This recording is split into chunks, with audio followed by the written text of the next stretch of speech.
So first of all, I want to give a shout out to the GMs and the wives, the godly men and the warm, inviting, feminine, empathetic women out there.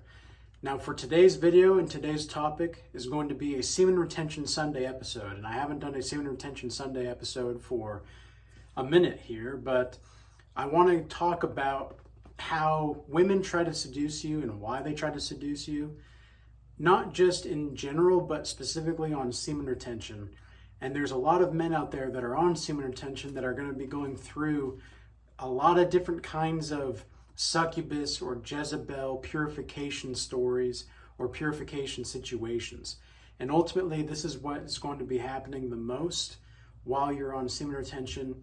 When you're dealing with women, a lot of the times you're going to be able to attract a woman that has a high caliber and a high possibility, a good candidate, let's say, to be a long-term potential girlfriend, but you're also going to be attracting a lot of these women out here that just, they want your energy because you have a lot of energy. You have a lot of energy when you're on semen retention. And the reason being is because you're holding in that resource. You are maintaining a high level of self-discipline in one of the hardest things it's actually to be disciplined in, which is sexual discipline, especially as a man. So I want to also start with a verse from Ecclesiastes 10:8. It says, "He that diggeth a pit shall fall into it, and whoso breaketh an hedge, a serpent shall bite him." So I was thinking about this analogy with women as well, in a sense that they also have a kind of, they almost like set a web for you, a web of seduction to fall into. And once you do fall into that web, it's actually very challenging for you to get out because you're caught up in lust and you're caught up in the falsities of the woman. You're caught up in the appearance of the woman and you're not seeing the image of her for who she really is and what she's really about. So when this verse here says that whoever diggeth a pit shall fall into it, a lot of the times when you're dealing with a woman that you know to be wrong for you, that you are being enticed by, that she's enticing you into that web of seduction, what you're really doing is digging a pit for yourself. And you're going to fall into it. You are going to fall into it if you're not careful. So it also says here that whosoever breaketh an hedge, a serpent shall bite him. So if you're trying to make sure that the hedges around you are nice and neat and everything like that, chances are if you miss a step and you like look under the wrong rock, you never really know. Sometimes when you lift up a rock, there might be a snake that reaches out to bite you. And so the serpent also, in many ways, can represent and be a symbol of wisdom or be a symbol of some kind of form of demonic entities. So, or like Satan, basically. And you've got to be careful with these women out here because, man, some of these women will do anything, and I mean anything, to try to get your attention. And you got to also be careful with the women that are trying to seduce you that already have like these simp boyfriends or these like simp husbands that will try to delete you for them trying to seduce you. And it's like, bro, I was just here, man. Like, I was just here. And they will be willing to try to delete you all because their woman decided to try to cheat with you. And it's like, you're not even, like, you got to be careful with that, especially if you're a handsome, godly man. Or just, I don't like this term necessarily, but a select man or a high value man. You got to be careful like that as well. Because if you are someone that is on the up and ups, you're someone that is actually building something for yourself, what does the devil try to do? Comes to kill, steal, and destroy. And that's exactly what some of these women out here are going to try to do. I'm not saying it's all women. I'm not saying that it's not going to, like it's always going to be this way. But there's a lot of women out here that just want you for your time, your energy, and your resources. I've had women in the past year and a half, and I've been doing semen retention since May of 2022. I've had women that I can't really like report it because it would be crazy for me to report it. Like I would look like the crazy one. But these women have stalked me when I'm at the gym or when I'm going to the store or whatever. So I have to like change my habits and my behavior so that they don't actually follow me anymore. It's crazy out here, and they will do anything. Like some of these women are so desperate for your attention and validation that they will do anything except say hi to you. like just be a normal human being and like say hello. Like you've got to, like don't come over to me with this like intense, heavy emotional energy, because that's just too much. It's too much. And it's not even too much of a good thing. It's too much of like this, you're not in control of yourself. And like a lot of these women out here, like I've had women when I look into their eyes and I can just feel, like I'm already a fairly spiritually attuned person, but on semen retention, especially just as much as I've done and as long as I've done it, it's like you just get to a point to where you're always on another level and you're always like 10 steps ahead, even when you're not trying to be. That's the craziest part. But you can like look into these women's eyes and you can see just how in control of their lives and themselves they really are. And you can do this with men too, but for the sake of this video, like we're talking about women here. And so they'll look at you with these eyes. And I've had women that have, like a year and a half ago, they rejected me. And then a year later, like 6 months ago now, all of a sudden they see me and I'm being approached by a girl. Oh, it's one of those, if I can't have him, nobody can kind of a thing. And it can be really wild out here, guys. It can be really wild. Got to be careful. And fortunately, I have met women that are more sane, but at the same time, it's like even those women that are sane, you've got to be very, like I wouldn't necessarily say strict, but my standards, as attractive as these women can be, my standards are going to be my standards. Otherwise, I'm going to be digging a pit for myself, like the Bible says here. And I don't plan to do that. I don't plan to be building a pit or digging a pit for myself just to fall into it. And there's another verse in Proverbs that I just thought about. I don't know where it's at, but it basically goes something like how women's, like there's a woman that, what's the exact phrase? It's something like, a wise woman will build her house, but a foolish woman will tear down her own house with her own hands. And that's a lot of these women out here. And again, you've got to be careful because they can be highly seductive, these Jezebels, these like fairly attractive women.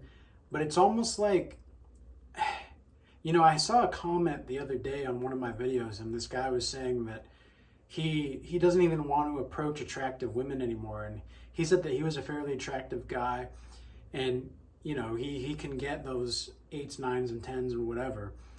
And it's like, he doesn't even want to deal with them though, because they're faithless witches, his words. And I was reading that and I thought to myself, man, I completely understand where this guy is coming from, because it does seem to be the case that the more attractive the women are, at least in my geographic location, it's like the more unfaithful they are. Like there's like this, everybody's seen like the crazy hot scale, right? Or the crazy hot matrix. It's almost like the hotter she is now, it's like the least faithful she is too. Whereas now you can get like these average women, and there's nothing wrong with being average. Like average is average. I don't know when being average became like a bad thing, okay? But anyway, you can be like with an average woman, let's say, And she can have a great personality. She's going to be submissive. She's going to be the wife material that we just described in the very beginning of this video. She's going to be warm. She's going to be inviting. She's going to be feminine, and she's going to be empathetic. Honestly, that's what I could look past some of the looks department for that kind of woman. And the reason being is because I know that for the long term, I'm going to be happier with her. Even though I'm not going to be like always super turned on or whatever, I'm going to be more fulfilled in my soul and my spirit with that woman. And it's not like I'm not going to be attracted to her, but it's like I'm still going to be able to have a deeper connection with her. And that ultimately is going to be what semen retention is about, in some senses, building deeper relationships. Number one, with God, the Most High God. And number two, just with yourself. And number three, with other people. And the closer that you can get with God and the closer that you can get with other people, the closer you get with God and yourself, the easier it's going to be with getting connections with other people. And sometimes your connection can be so strong, like the women cannot keep up. Like that's one of the reasons why I've rejected women that, like, after I got to know them a little bit, I was like, I was even willing to try it, but it's just like, I can see the patterns of where this is going. And it's like, why would I even try? Why I could try it, but I can see, like, and we might make some progress, sure, but it's like, it's not going to work out for me in the end. It's going to work out way better for her than it's going to work out for me. So, like, why? Like, why would I do that? And so that's going to be something that you have to think about if women are trying to seduce you. And again, women will feel and then they think. Men think and then they feel. So if a woman is trying to appear to play hard to get, she could either, number one, see you as a really good option that she doesn't want to screw up and that she wants to kind of inflate her ego a little bit to see if you're going to chase. And with, like, when men play hard to get, it's so much different than women playing hard to get. When a man plays hard to get, it's actually attractive. But when a woman plays hard to get, it's like nobody wins. Nobody wins. And the reason being is because at least when the guy's playing hard to get, the woman feels like she gets a prize and that's what she wants. But if the woman plays hard to get, well, then after a while, the woman's probably not going to be attracted because he has to chase her, even though that's what she feels like she wanted him to do in the first place, was to chase her. But then if she plays hard to get and, like, the guy's like, well, I can see what she's doing, then I'm just not gonna play this game. Well, then the relationship doesn't work out from the get-go. So we've got to be careful and we've got to understand and have the proper spiritual discernment on what's actually going on and what's not going on and why things are the way they are. And that can be very challenging with women sometimes because especially the women nowadays with all of the options that they've got available. And even though me as a male, like, over the last 2 weeks, I've experienced something that I didn't know was even possible. I've experienced what it's like to be a really hot 21, 22-year-old blonde chick. And the reason being is because, well, I've now built my resources to a place, and I've now built myself to a place, like my body, mind, and soul, to where I know that, like, I'm attractive to the most of the women that I come in contact with. And I'm not saying this to be, like, arrogant or anything like that. It's just that is the case. Like, I've made myself into an attractive person because, well, I actually have standards and I actually have values and I actually take care of myself. Like, I see myself, and you should see yourself as this too, especially if you're on semen retention. Like, you should see yourself as the most eligible bachelor in your community. And that's the way I see myself. I'm the most eligible bachelor in my community. Who wouldn't want to husband me up? That's kind of the mentality that I have. And it's like, you would be dumb not to want me because of what I have to offer as far as my spiritual wealth, as far as making you feel seen and heard, and just in general in my life. I'm making the right sacrifices. I'm making everything to be the case that it needs to be so that I can orient my life to ensure that the probability of my success is going to be actually the outcome that I want. So I'm making the proper sacrifices, I have a plan, and I'm executing the plan. It's like that. If that's not what a leader does, then I don't know what is. And a lot of this kind of mentality has to do with the purification through semen retention. If it wasn't for semen retention, none of these women would want to be seducing me the way that they are. I guarantee it. I don't think I would have the kind of pull in women that I do now if it weren't for semen retention. And of course, that's not the goal. That's not the goal, is to get the women, but it is the case. Like, it's a very big part and aspect. And that's just going to be what it is. But we've got to be careful out here as godly men that are on semen retention, that actually do want a long-term relationship.